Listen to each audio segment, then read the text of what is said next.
পূর্ণাকে জিজ্ঞেস করেছিলাম মেয়েটিকে, ওই যে দেরাদুনের শ্রীনু আছে না, পূর্ণার কোচ, তার পরিচিত এক ফ্যামিলির মেয়েও ক্রিকেট কোচিং এর জন্য পাঠিয়েছে ওকে। 10 দিনের মধ্যেই চলে যাবে, কোচিং কমপ্লিট করেই চলে যাবে।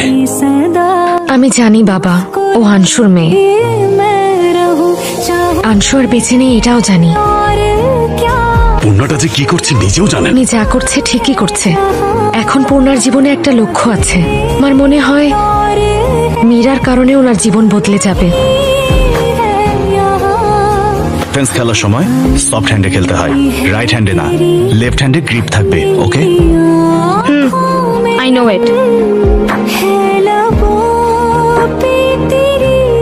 ও কোচ স্যার, জোরে লেগেছে। হ্যাঁ, I think I don't need a wicket keeper. You better stand at third man or fine line boundary, okay?